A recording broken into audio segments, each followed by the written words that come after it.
Italy में एक 20,000 साल पुराना एक ऑलिव ट्री है और इसका नाम है द थिंकिंग ट्री। और ये देखो ऐसा लग रहा है जैसे ये ऐसे करके सोच रहा है। ये है द थिंकिंग ट्री और ये प्यूगलिया साउथ ऑफ इटली में मौजूद है। फैक्ट नंबर 24, आपको पता होगा ना, आपने सुना होगा कि बहुत लोगों को किडनी स्टोन हो जाता है, ठीक है, किडनी स्टोन्स। तो वो जिनको किडनी स्टोन होता है वो अक्सर कहते होंगे कि उनको यहाँ पेन हो रहा है किडनी में। तो किडनी स्टोन से पेन क्यों होता है? अगर स्टोन है तो अगर गोल गोल स्टोन टाइप का छोटा छोटा पार्टिकल होगा तो उससे पेन क्यों होगा? बट ना, वो स्टोन गोल नहीं होता है, वो देखो ऐसा होता है। ये है magnified image of kidney stone और देखो ये कुछ ऐसा होता है। और यही रीजन है कि किडनी स्टोन इतना पेनफुल क्यों होता है, क्योंकि ये देखो ऐसा शार्प होता है। किडनी स्टोन ये होता है, न कि गोल गोल होता है जो हम लोग सोचते हैं कि हाँ किडनी स्टोन वैसा होता होगा। तो ये है किडनी स्टोन का एक एक्चुअल मैग्निफाइड इमेज।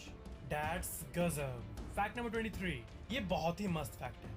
जो गेम्स के सीडी आते हैं ना, गेम्स के सीडी जो आप देखे होंगे बचपन में, प्ले स्टेशन का या ऐसा बहुत सारा जो सीडी होता है गेम्स का, उसी से रिलेटेड एक बहुत मस्त फैक्ट है कि जो फीफा गेम जो था साल 2001 का फीफा गेम प्ले स्टेशन का, उसमें ना एक स्क्रैच एंड स्निफ फीचर था डिस्क के ऊपर। मतलब उस डिस्क के ऊपर एक प्लास्टिक लगा हुआ था और उस प्लास्टिक को अगर आप निकालोगे तो आपको उसके अंदर से ना फुटबॉल का जो स्टेडियम होता है और फुटबॉल का जो स्मेल होता है ना, एक फुटबॉल का स्मेल देखना एक यूनिक टाइप का होता है। तो सीडी को आप जब स्निफ करोगे प्लास्टिक को तो आपको फुटबॉल की स्मेल आएगी और ग्राउंड की स्मेल आएगी।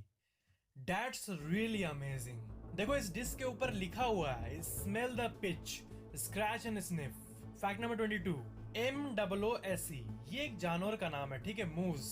तो व्हाइट मूस जो होते हैं ना वो देखो ऐसे दिखते हैं और ये एक बहुत ही ब्यूटीफुली कैप्चर्ड इमेज है एक मूस का। और इसका माउथ देखो एक यूनिक टाइप का होता है और ये ऐसा लगता है कोई फेरी टेल की किताब से आया है, बट ये एक एक्चुअल क्रिएचर है। फैक्ट नंबर 21, कैबेज फील्ड, जो कैबेज होता है उसका फील्ड आप देखे होंगे कुछ ऐसा होता है, ऐसे कैबेज उगता होगा और ऐसा दिखता है, ठीक है। बट ये एक वंडरफुली क्लिक्ड इमेज है कि कैबेज फील्ड के ऊपर जब बर्फ जम जाता है, स्नोफॉल पूरा भर जाता है तो वो कुछ ऐसा दिखता है। फैक्ट नंबर 20, आईफिल टावर जो है वो ऐसा दिखता है, ठीक है।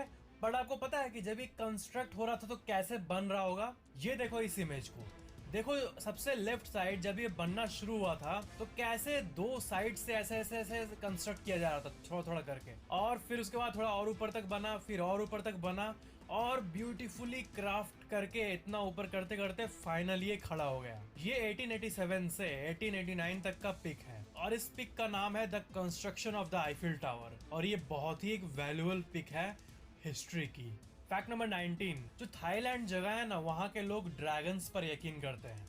ड्रैगन्स जो कि मुंह से आग निकालते हैं। तो वहां पर एक ना लॉर्ड बुद्धा का मंदिर है थाईलैंड में और उस बुद्धा टेम्पल के चारों तरफ देखो ऐसे एक ड्रैगन का स्ट्रक्चर बना हुआ है और ये 17 मंजिला एक बिल्डिंग है और ये देखो कितना ब्यूटीफुल लगता है। ये पूरा रैप करके, ये पूरा एक ड्रैगन उस पूरे बिल्डिंग को पूरा रैप कर दिया, पूरा घेरा हुआ है उसको। फैक्ट नंबर 18, जब भी हम लोग स्पाइसी फूड खाते हैं ना, देखना आपको एक मस्त सा फील होगा। स्पाइसी फूड खाने से ही ना अच्छा फील होता है, मजा फील होता है। पता है क्यों?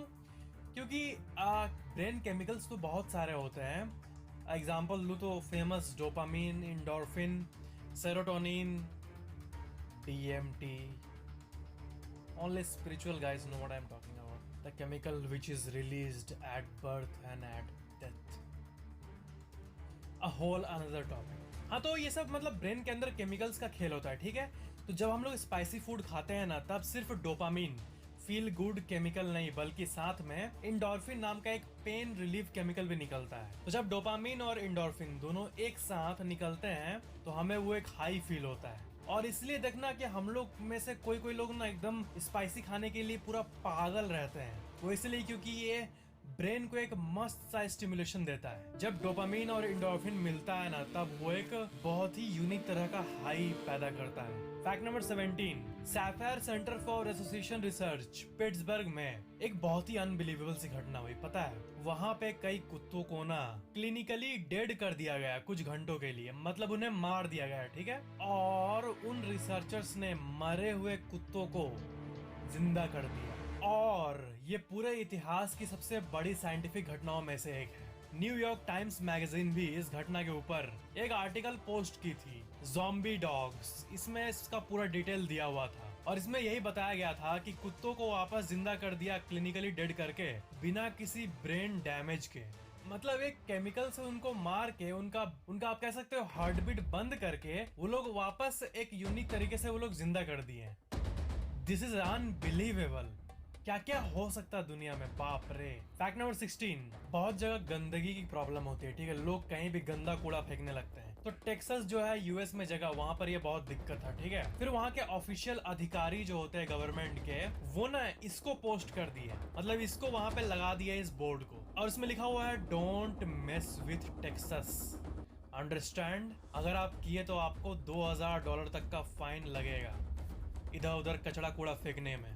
आपको यकीन होगा सिर्फ इस बोर्ड के चलते ना वहां पर जो कूड़ा फेंकने का जो एक हैबिट था लोगों का, वो 72% तक घट गया, पता है। रियली इंडिया में भी हर जगह लगा देना चाहिए। मान लो कि कोई दिल्ली के किसी एरिया में अगर कूड़ा ऐसे ही लोग अंधाधुंध फेंकते हैं ना, तो वहाँ पे लिख दो डोंट मेस विथ ये कोई भी जगह का नाम। हमारे साथ पंगा मत लो। अगर आपने पंगा लिया तो आपको $2000 मतलब वही $1,30,000 का फाइन लगेगा। मे भी लोग सुधर जाए। फैक्ट नंबर 15, जब भी हम लोग बात करते हैं किसी भी चीज का, किसी भी एज का, तो हम लोग ऐसे बोलते हैं ना, बिफोर द प्रेजेंट एज, मतलब आजकल के दुनिया के पहले, बिफोर प्रेजेंट। मैंने आपको मोमेंट के बारे में वो बताया था कि जस्ट अ मोमेंट, इसका टेक्निकल मतलब होता है 90 सेकेंड्स। वैसे before the present age there was this. तो ये प्रेजेंट एज टेक्निकली किसको डिफाइन करने के लिए ये यूज किया जाता है, पता है? इसका आंसर है 1950। साफ साफ आंसर है 1950। साल 1950 के बाद को प्रेजेंट एज बोला जाता है। मतलब जब से एडवांस होना शुरू हुआ था दुनिया, ठीक है, उसके पहले का ओल्ड एज माना जाता है, 1950 के पहले। तो ये था एक टेक्निकल मतलब जो कि आपका बहुत काम आएगा रेफरेंस जानने में किसी भी टाइम पीरियड का। फैक्ट नंबर 14, जो सन का पोजीशन होता है ना, वो देखना चेंज होता है साल के महीनों में, ठीक है। ठंडे के टाइम थोड़ा लोअर ही सन रहता है और गर्मी के टाइम पूरा माथे के ऊपर रहता है, ठीक है। तो किसी एक जगह पर आप कैमरा रख के पूरा टाइम लैप्स करोगे ना, सन का पोजीशन कैसे चेंज हो रहा है, तो देखो ऐसा दिखेगा आपको। ये पिक है, देखो साइड में महीना लिखा हुआ है और हर महीने सन का पोजीशन कैसे चेंज होता है। देखो ये है 12 month of sunrise in the same place, ऐसा चेंज होता है। ये है पूरा पैटर्न पूरा साल भर का। फैक्ट नंबर 13, तो आपको पता है एक ऐसा बी है जो कि 2.5 इंच तक बड़ा होता है। मतलब मैं आपको एक इमेज दिखाता हूँ, देखो गंदे के ऊपर भिनभिनाती रहती है मक्खी, वो मक्खी इतनी छोटी होती है। मैंने जहाँ इतना बड़ा देखा होगा, इतना, ठीक है, इतना बड़ा है। आपके हाथ पर अगर बैठ जाए तो कैसा लगेगा। मैं आपको एक इमेज दिखा रहा हूँ, आप देखो इस इमेज में, देखो वो मक्खी अगर हाथों पर बैठेगी तो ऐसी लगेगी। Can you imagine that? ये है वर्ल्ड्स बिगेस्ट बी और ये करीब 2.5 इंच तक बड़ी होती है। और ये ना साल 1981 के बाद लुप्त हो गई थी, बट ये रिसेंटली इंडोनेशिया में दिखी थी। फैक्ट नंबर 12, ज़ेरमत स्विट्जरलैंड में एक ऐसा हट है जहां पर आप अभी भी जाके विजिट कर सकते हो और उसके नीचे का व्यू देखोगे, वो इतना ऊपर है। आप देखो एक बार इसको, ये है सोल्वे हट और गूगल में भी इस जगह का 4.6 रेटिंग है। ये ना करीब 13,000 फीट तक ऊपर है, यानी 3.962 kilometres above the ground. Fact number 11, अब मैं आपको जो फैक्ट बता रहा हूँ ना, वो इस पूरे वीडियो का सबसे बेस्ट फैक्ट है और मेरा माइंड तो ब्लो कर दिया था लिटरली।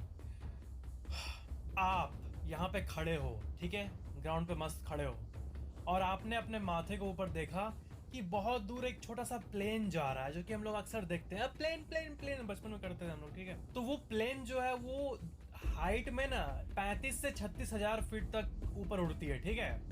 तो इसका डिस्टेंस कितना होता है आपको पता है ना, कितना ऊपर प्लेन उड़ता है, बहुत ऊपर। तो अगर आप जो समुद्र होता है ना, समुद्र, उसका सबसे डीपेस्ट पॉइंट क्या है धरती पे? समुद्र थोड़ा मोड़ा गहरा होता है, बहुत गहरा होता होगा, ठीक है। बट मारियाना ट्रेंच एक पॉइंट है, वो पॉइंट जहाँ पे पानी है ना समुद्र के ऊपर, उससे ना इतना नीचे है, जिसको जब साइंटिस्ट ने मापा तो 36,000 फीट ही निकला। मतलब आप जितने ऊपर प्लेन को उड़ते हुए देखते हो, उतना ऊपर उतना गहरा नीचे मारियाना ट्रेंच है। मतलब समुद्र में कितना पानी भरा हुआ, इतना लेंथ तक। मतलब सोचो आप जाओ यहाँ से एरोप्लेन तक आपका पूरा पानी भरा हुआ है। मतलब समुद्र में टन्स टन्स वाटर, अमेजिंग है समुद्र। मतलब मारियाना ट्रेंच का डीपनेस और जो कमर्शियल एयरक्राफ्ट का जो हाइट होता है धरती से, उतना तक पानी भरा हुआ है, ये सोच के ही अमेजिंग फील होता है। दैट्स गजब। फैक्ट नंबर 10, जो एप्स होते हैं ना, ये